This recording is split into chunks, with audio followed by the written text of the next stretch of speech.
there everyone, today we'll try something different. It's recipe that my mom shared with me, and apparently it's a trend that becomes very popular in Poland. It's I don't know how to translate it, but pretty much it's a sausage in a jar. And the recipe calls for a pork shoulder, but my mom says that pretty much she uses whatever meat leftovers, clippings she has, chicken, pork, beef, whatever it is, and she uses the spices that she would use for grill, and here they recommend what they recommend, so just follow the recipe today. And if you like the product, you can always try to improvise later on and add or take away whatever works for you. My Thermomix is just running a cleaning cycle after I cooked something else, but I will use this beef chuck, boneless chuck roast. I bought this meat on sale. It was $13 with I think $2 or $3 pull-out coupon. So the first step is to just cut this meat in cubes and put it on for a few minutes in the freezer, so it's easier for the Thermomix to chop it up. Okay, with the same purchase in a sale freezer, there were those pork chops. They were $3.27. Same thing, I don't remember because the coupon is off, but it was either $1 or $2 off coupon off as well. So I will cut those to add to that beef, and it's a choice, but my mom was stressing out to make sure that there is some fat added to that meat, so I bought this beef fat. It's like $3 something, and I cut small sliver of it. There is some fat on the beef itself, so that should be enough, and I might add a few slices of bacon, like just a regular bacon we use for breakfast, because we've got leftover. Once I've got all that meat ready, we'll start cooking. Alright guys, I've got meat all cut up, slightly chilled in the freezer, so let's dive into it. Let me tell you what we need. So besides the meat, we need 3 to 4 garlic cloves. We need 1 kilo of meat. We need salt, pickling salt. My mom said she never used pickling salt. I don't have one. I'm not going to be spending money right now, so I don't have it. Majoran, dry majoran, black pepper, and gelatin, and some water. I think that's all for spices that they're suggesting here. I think I will add maybe 3 of the berries of juniper berry. I really like it with beef, so I think it will add extra flavor. I hope it will get blended well with garlic. So they have suggestive amounts for the spices. If you're a person who likes to follow the recipe, just follow along. If you know your taste and you like to adventure and you know how much of what you like, just add what you like. But so they want us to put the garlic into the silver pot and cover it up with the measuring cup. Pressing next, we are going speed 8, so pretty quick and loud for 3 seconds.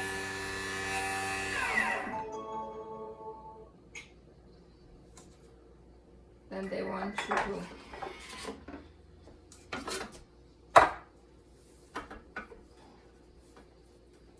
work it down.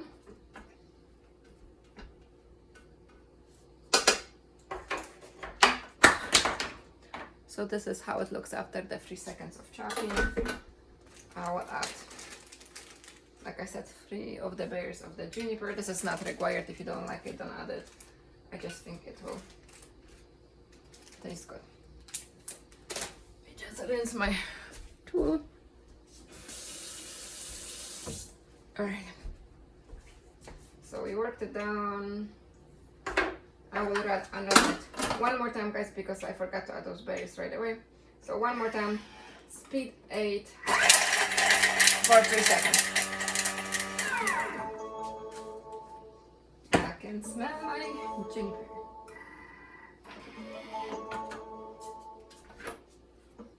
This is how it looks after extra 3 seconds. Once again, I will just push it all down. I love the smell of the garlic, guys. Like I said, they are suggesting use 4 I use more because I want it. We did this part. They want us to add 250 grams of meat. So we are working meat in the batches because of the size of the Thermomix container to the blade and the amount of meat that it needs to be worked. And I'm going to mix my pork with the beef so it can get mixed up well. Perfect. For once I've got exactly 250 here. Okay, you cover it up and we are working it for 10 seconds on speed 6. I will let it work and I will see that.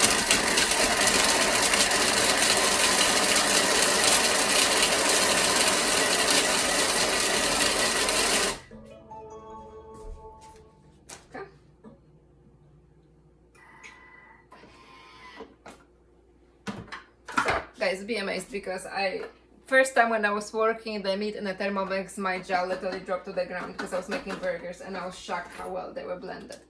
Check this out. 10 seconds of blending that meat. It smells amazing. But anyway, moving on. They want you to just add it to put it in a different container.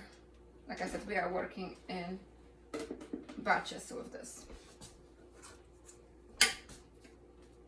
I really am not sure how much meat I ended up with after mixing all of those types I have, but we shall find out. Okay. Back to the spot. Again, we're adding 250 of meat. Like you guys can see, some of that beef still has fat on it, so that should be pretty good there. I didn't end up adding the bacon because there was none. I mean, actually it went bad, so I had to throw it away, so I didn't have any to use. Maybe one more sliver. And I think we'll have about 750 here. Once again, the same thing. Speed 6. So here I went through the same step 3 more times. I ended up with share under 1 kilo of meat from the meats I put together. I just didn't want to keep you on watching the same thing over and over, so I put it on a speed.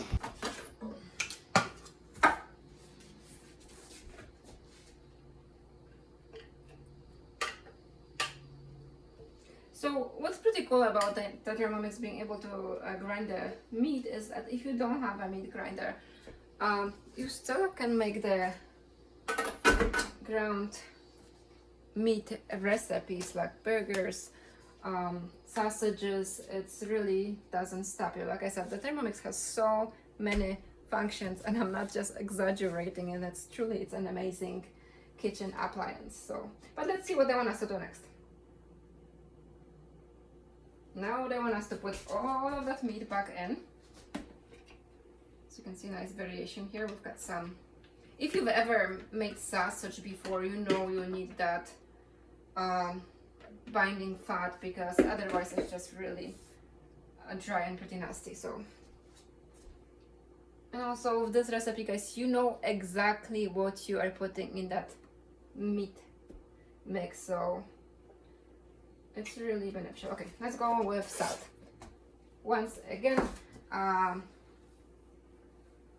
as much or as little, or substitute if you cannot have a salt, it's okay.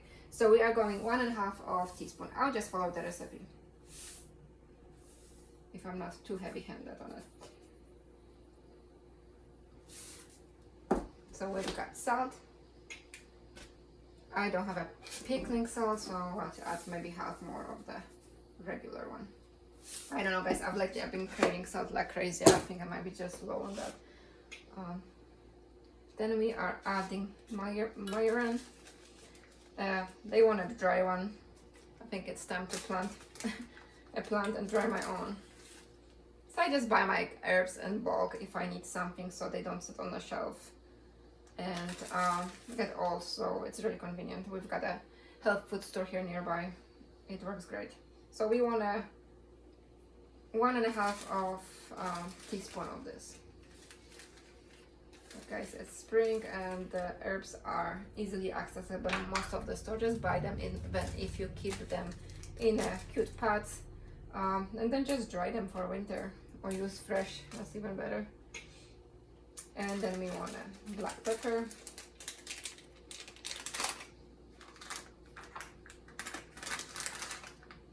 I usually don't buy black pepper in a bulk, but when I bought this bag, we didn't have a salt pepper shaker yet, so I just bought something small. And I'm just trying to use it up. And now they want us to add 1 teaspoon of gelatin. So I'll try to be somehow gentle to not dump, as I said it, to not dump it all in. So that's really, it's maybe 1/3 of this little packet. It's not a lot. So put the gelatin, and I think that needed still water, right? 100 grams of water. I've got such a hard time with adding water. Let's hope I don't put too much this time. Well, we got 109, so it wasn't too tragic of adding too much, but still, I can't ever get it right. Let's cover it up. I guess they wanted us to kind of stir it a bit, maybe. I'll try my best. It smells amazing. It's like there is like something so special about like simple spices like pepper and garlic that just makes the kitchen smell like home. Alright, we did it. And then we are covering it up and we are going speed 4 for 20 seconds. Right, I'm surprised.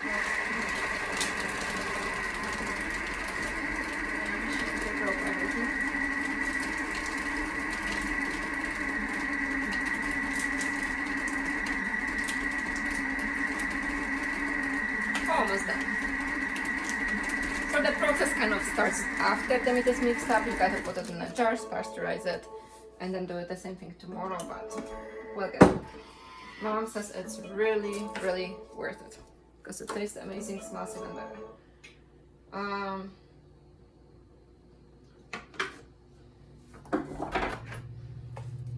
So this is how it looks. It smells like kind of maybe like a burger meat. It smells good. So what I want us to do is to put the meat mixture, I'll do it in a second, into, it says it should make 4 300 ml jars. I don't know how big my jars are. I wanted to buy the big mouth ones, but I couldn't find the size I wanted, so I would just end up using for this time the jars I'm using to make jellies. It will work just fine. Anyway, so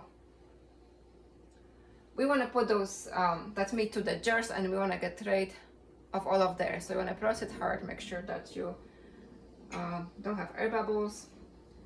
You close them up and you put them in the large pot with water, like if you ever were doing canning. So pretty much we're canning that meat at this point, and I will show you guys as I go along, just so I don't have to talk through all of the steps when I do so. And once you have the jars in the pot with the water, you cook them for 45 minutes. If the water boils out, add more. You leave them in that pot to cool down up to 24 hours. I'm like, you want them cool down, you don't have to keep them in that pot for 24 hours, but once they're cool, you can take them out. Then put them back in after tomorrow and repeat the process of boiling it for 45 minutes, and then your jars will be ready. What do they say? So you can add it as meat substitute to your sandwiches.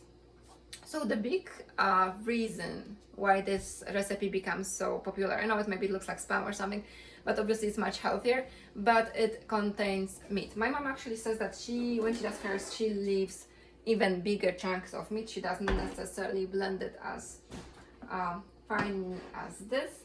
And people are just getting tired of buying those meat products like ham or like even chicken breast or whatever. Some of those you can, like chicken breast, you can easily grill or make in an oven and use it on your sandwich, but people are just tired of having their food packed with the chemicals, and just making it easily at home.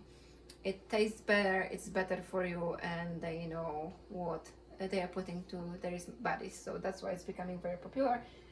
And there are different variations of this recipe available online, but I hope the Thermomix version, it makes it the easiest for you to make and kind of gives you idea how you can make your own homemade sandwich meat type product quickly without, you know, just going through like maybe like this whole smoking preparation process that it takes day for the meat to sit in the saline. So anyway, I'll go get my jars, pack the meat in the jars, and I'll show you guys how this all look like. So bear with me here.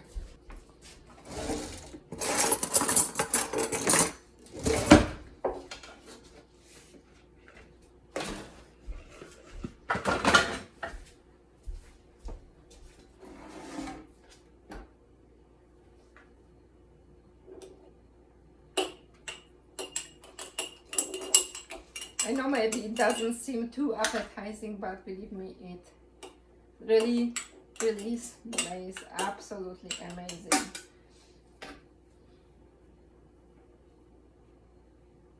And I'm sure it will taste great.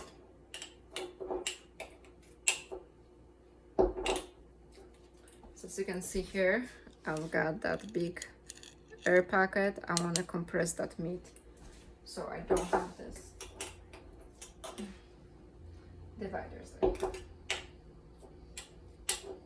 So my mom, I've got a younger brother, my mom still makes this type of meat for my younger brother for college. So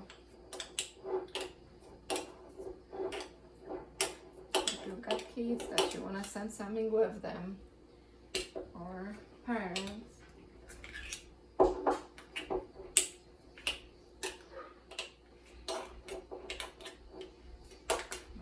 asking to come back in.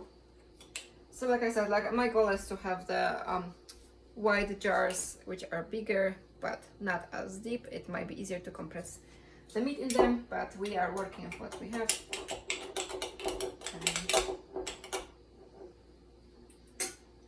So that's pretty much it. It looks like this. I will put it in the pots. I'll quickly make a cute video, quick clip how it looks in the pots in case you've got any questions. And then I'll show it to you guys. I'll show it to tomorrow, how it looks tomorrow, and then after tomorrow's boil, I'll show it to you the following day, how it looks and how it looks on a sandwich. So amazing.